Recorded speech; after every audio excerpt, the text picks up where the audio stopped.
Last video में हम ये बात कर चुके हैं कि बीजीपी की नेबरशिप टाइप्स है ना, और एक इस वाले कॉन्सेप्ट की बात की थी। तो थ्योरी रह गई थी शायद, तो ये यहाँ पे लिखा हुआ है सारा कुछ, आप देख लेना अपने रेफरेंस के लिए। तो बीजीपी के जो नेबर्स हैं दो तरह के हैं, एक आपका एक्सटर्नल बीजीपी है और एक आपका इंटरनल बीजीपी है, ठीक। और मैंने थोड़ा सा कॉन्फ़िगरेशन का कॉन्टेक्स्ट भी आपको बताया था कि कब ईबीजीपी कहलाएगा और कब वो बीजीपी कहलाएगा, आईबीजीपी, ठीक। तो जब एएस सेम होंगे तो वो क्या कहलाएगा, आपका इंटरनल बीजीपी। और जब एएस डिफरेंट होंगे, अनदर एएस होगा, तो वो क्या कहलाएगा, आपका एक्सटर्नल बीजीपी, ठीक। हाँ, एक और ये बात है, जब हम कॉन्फ़िगरेशन करेंगे तब आप बात करेंगे कि जो दोनों ही तरह की नेबरशिप है वो बहुत अलग अलग तरीके से डील की जाती है। तो ये एक अच्छा कॉन्सेप्ट है, हम प्रैक्टिकल वाले पार्ट में इसको देखेंगे, ठीक। उसके बाद फिर हाँ, एक और जो चीज़ है इम्पोर्टेंट बड़ी ही, कि जो ईबीजीपी है, ठीक। बीजीपी मतलब बाय डिफॉल्ट होता है ईबीजीपी, ठीक। तो उसमें आपके जो राउटर्स हैं वो मस्ट बी, अच्छा ये किसकी बात लिख दी मैंने, अच्छा ये आईबीजीपी की बात है, ठीक। अगर मैं थोड़ा सा इसको सिंप्लीफाई करूं, यहाँ पे इसको मैं अगर हाइड भी कर दूं यहाँ से, ताकि मैं खुद आसानी से तुम्हें बता पाऊं, वो ऐसा रहेगा कि जो बीजीपी है उसमें इन जनरल हम ये बोलते हैं कि आईजीपी के जैसा सेम कॉन्सेप्ट नहीं है। मतलब क्या है, आईजीपी में कैसा होना चाहिए, R1 and R2 directly connected होने चाहिए, ठीक, सेम सबनेट पे, तब वो क्या हो पाएंगे, तुम्हारे नेबर बन पाएंगे, ठीक है। लेकिन बीजीपी में ऐसा कोई जरूरी नहीं है। कैसे, बीजीपी दो तरह की है, एक तो है ईबीजीपी और एक है आईबीजीपी, ठीक। तो ईबीजीपी में तो सेम है जी, देखो ईबीजीपी तो जो नेबर्स है वो मस्ट बी डायरेक्टली कनेक्टेड, ठीक। तो इसमें तो आप ये मान लो कि आईजीपी के जैसा ही है, लेकिन आईबीजीपी में ऐसा नहीं है। मैंने आपको लास्ट वीडियो में भी बताया था कि कैसे आप ये एक बॉर्डर राउटर था और बाकी सारे राउटर्स के थ्रू ये कैसे इधर वाले एक बॉर्डर राउटर से जुड़ा था, बीच में और बहुत सारे राउटर्स हैं। ये एक टोटल एएस है, ये वाला, और ये जुड़ा है एक दूसरे एएस के राउटर से, यहाँ पे ईबीजीपी है, ये जुड़ा है दूसरे एएस के राउटर से, वो ईबीजीपी है ये वाली। तो ये तो होना चाहिए डायरेक्टली कनेक्टेड, लेकिन जो यहाँ इंटरनल है R1 टू R4, ये तो डायरेक्टली कनेक्टेड नहीं है ना, बट स्टिल वो अंदर की जो OSPF या EIGRP जो आप IGP यूज कर रहे थे, उनके थ्रू ये कनेक्ट हो सकते हैं। तो इसलिए ये डायरेक्टली कनेक्टेड होने जरूरी नहीं है, कौन से, IBGP वाले। तो ये थोड़ा और भी क्लियर होगा जब हम प्रैक्टिकल पढ़ेंगे ना, इसका प्रैक्टिकल करेंगे तो it will make more sense. But again यहाँ पे जो लिखा है, मतलब क्या हुआ कि भाई जब कह रहा ना कि not necessarily to be directly connected, तो वो किसकी बात कर रहा होगा, तुम्हारी आईबीजीपी, ठीक। तो वो रीचेबल होने चाहिए पर not directly connected and all,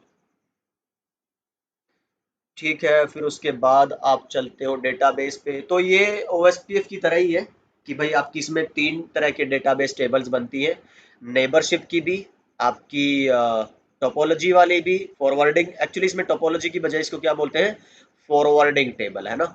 और क्योंकि इसको टोपोलॉजी की कंप्लीट इन्फॉर्मेशन तो रहती नहीं है जैसे ओएसपीएफ में रहती थी, तो इसको पता रहेगा मेरे पास और बीजीपी के नेबर कौन से हैं, show IP BGP summary command से, और मेरी फॉरवर्डिंग टेबल क्या है। तो यहाँ पे एक ये बड़ी इंपॉर्टेंट है कि भाई राउटिंग टेबल होना इज अ डिफरेंट थिंग, कि वो आपके राउटर की राउटिंग टेबल में है वो रूट्स, लेकिन अगर वो आपकी बीजीपी में नहीं है तो आप उसको डिफरेंट एएस में कम्युनिकेशन के लिए यूज नहीं कर सकते। तो ये बड़ा इंपॉर्टेंट फैक्टर है, जब हम कॉन्फ़िगरेशन करेंगे तो उसमें ये बात डिस्कस करेंगे। और एक और बात डिस्कस करेंगे कि कैसे आपकी बीजीपी की कॉन्फ़िगरेशन के लिए जब आप उसमें नेटवर्क एडवर्टाइज करते हो, तो वो कैसे बिल्कुल ही एक टोटली डिफरेंट फिनोमिना है आपका आईजीपी से।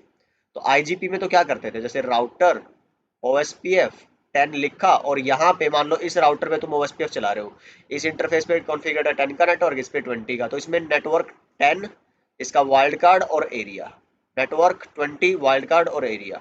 तो ऐसा अगर डिफाइन करते थे तो ये जो नेटवर्क्स थे जो इन इंटरफेसिस पे कॉन्फ़िगर थे, वो किसके अंदर कॉन्फ़िगर हो जाते हैं, तुम्हारे ओएसपीएफ के अंदर।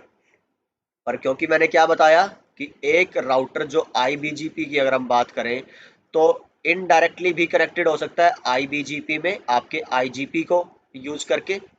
तो इसके अंदर एक रूट है, मान लो वो था 10 का रूट, और वो आपको इसकी बीजीपी टेबल में चाहिए। अब मैं यहाँ पे ये नहीं कह रहा कि इसकी राउटिंग टेबल में चाहिए, ठीक, राउटिंग टेबल में तो वो ओएसपीएफ से आ ही गया होगा, पर आपको लेके कहाँ पे आना है, वो आपकी बीजीपी की टेबल में। तो तब वहां पे नेटवर्क एडवर्टीजमेंट की बात आती है कि इसलिए बोलते हैं जो बीजीपी कॉन्फ़िगरेशन है ना, वो दो प्रोसेस का पार्ट है या दो स्टेप है।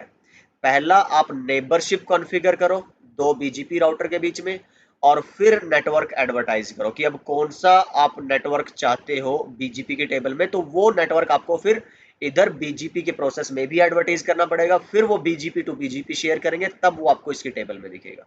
तो ये एक बड़ा इंटरेस्टिंग है, ऐसा नहीं है कि आपकी राउटिंग टेबल में है या आपके इंटरफेस पे वो नेटवर्क कॉन्फ़िगर्ड है तो वो बीजीपी के टेबल में आ जाएगा, ऐसा इसमें जरूरी नहीं है बीजीपी के मामले में। तो अगर कंफ्यूजन हो रही है तो कोई टेंशन की बात नहीं है, तो जब कॉन्फ़िगरेशन करेंगे पूरा वेरिफिकेशन दिखाऊंगा तो तब आपको बातें यहाँ पे समझ आ जाएगी। ओके देन, तो ये सब बातें हुई आपकी, ये लास्ट की वीडियो में ही इंक्लूड करना चाहिए था मुझे, बट एनीवे नो प्रॉब्लम। ये हुई एक बात जो अभी हमने जस्ट डिस्कस की है कि विद इन एएस जो कॉन्फ़िगरेशन जो नेबरशिप है वो कैसी है, आईबीजीपी की, विद इन एएस आईबीजीपी, और डिफरेंट एएस वो क्या रहेगा आपका इंटर एएस जिसको बोलते हैं ना, तो दैट इज ईबीजीपी। तो वही बातें दूसरे शब्द हैं।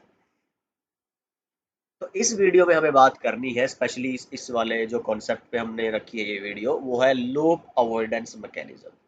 तो यहाँ पे एक चीज अगर आपको ध्यान हो, जब हमने बीजीपी में देखा था ना कि उसकी कैरेक्टरिस्टिक्स पढ़ रहे थे, और वो कि भाई बीजीपी कैसे बेस्ट पाथ सिलेक्शन करता है ना, तो बीजीपी मैंने बोला था उसमें मैट्रिक तो होती नहीं है। मैट्रिक नहीं है मतलब क्योंकि उसके पास कोई एज सच एल्गोरिदम नहीं है जिसपे वो काम करता है, नहीं। तो इसमें तो क्या कॉन्फ़िगर होती है, तुम्हारी अलग अलग पॉलिसीज है ना, और उन पॉलिसीज को कॉन्फ़िगर करने का तरीका क्या होता है बीजीपी में, एट्रीब्यूट्स।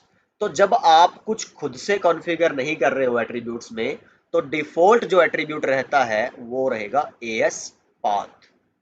अब एएस पाथ में आपको देखने वाली बात ये है कि मान लो अगर मैं बात करूं यहाँ पे आपके इस वाले सिनेरियो की, ठीक है, सोचो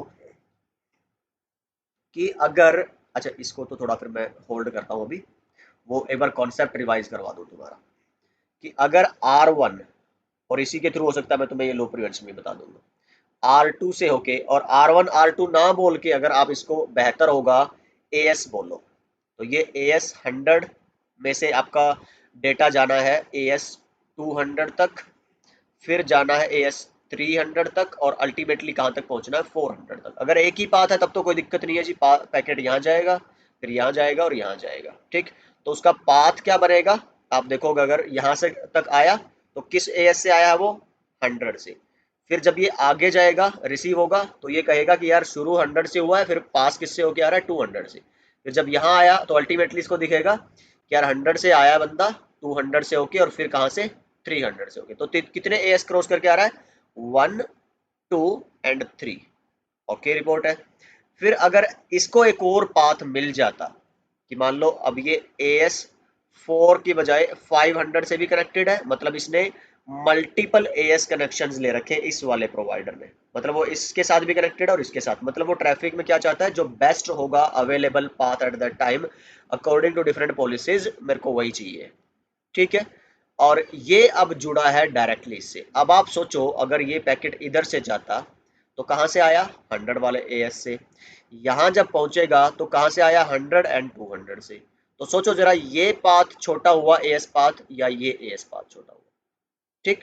तो एक तरह से इसीलिए तो इसको क्या बोलते थे हम, पाथ वेक्टर प्रोटोकॉल, कि ये एएस पाथ देखेगा बाय डिफॉल्ट, जो शॉर्टेस्ट होगा वो इसका क्या बनेगा, बेस्ट पाथ। तो ये बीजीपी के पैकेट यहां से ना जाकर यहां से जाएंगे।